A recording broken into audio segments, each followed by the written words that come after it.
খুব সুন্দর একটা পরিবেশ ছিল। এখন এইটার জন্য আমাদের চলাফেরা রাস্তায় যাতায়াতে খুব কষ্টই হচ্ছে। এই জায়গায় খুব প্রায় অ্যাক্সিডেন্ট হইতো। এই রাস্তার হয়ে মেইন রাস্তাটা ব্লক করে ওঠানো আদৌ ঠিক হয় না। আজকে আমরা এই অবৈধ পার্ক থেকে আমরা নিস্তার পেতে যাচ্ছি এবং সাধারণ জনগণ ইনশাআল্লাহ এই পার্কটি অপসারিত হলে স্বস্তি পাবে এবং জনগণের যে চলাচলে দুর্ভোগ ছিল তা লাঘব হবে, এটা আমি দৃঢ়ভাবে বিশ্বাস করি। যে রাস্তা বন্ধ করে পার্ক করছে, আপনারা জানেন গত ফ্যাসিস্ট সরকারের নিজেকে মেয়র ঘোষণা করেছিলেন। তিনি তার মায়ের নামে সম্পূর্ণ বরিশালের যেখানে একটা বড় হাইওয়ে, যে রাস্তাটা দিয়ে বরিশাল ঢাকা থেকে বিভিন্ন বাংলাদেশের বিভিন্ন জেলা থেকে বরিশাল, পটুয়াখালী, ঝালকাঠি, পিরোজপুর, বরগুনা, ভোলা এই এলাকার রাস্তাঘাটে এই বাসগুলো চলাচল করে, মানুষ চলাচল করে।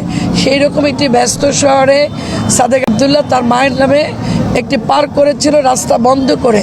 সেটা দীর্ঘদিন 5ই আগস্টের পরে তখন বিক্ষুব্ধ জনগণ সেই পার্কটিকে ভেঙে ফেলেছিল এবং জনগণের দীর্ঘদিনের দাবি ছিল যে, এবং রোডসের রাস্তার মানুষের এটা খুবই ঝুঁকিপূর্ণ ছিল, এটা একটা মরণ ফাঁদ ছিল।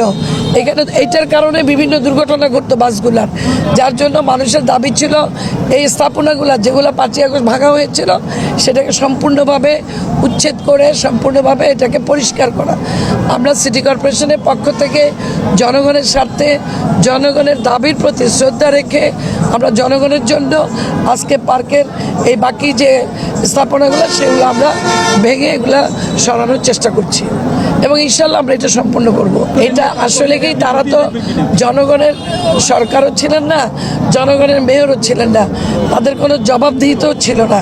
এখানে ব্যক্তিগত অনেকের জমি, রোডসের জমি, আমাদের সিটি কর্পোরেশনের কিছু জমি সব মিলিয়ে তারা গায়ের জোরে, তাদের তো টাকার অভাব ছিল না। একটা সন্তান তার মায়ের নামে তো জমি কিনেও একটা পার্ক করতে পারতেন।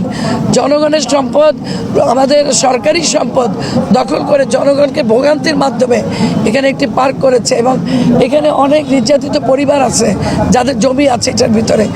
আমরা জনগণের সরকার, জনগণ আমাদেরকে ভোট দিয়ে নির্বাচিত করেছে। এই সরকার জনগণের পাশে থাকবো, জনগণের জন্য কাজ করে যাবো আজীবন।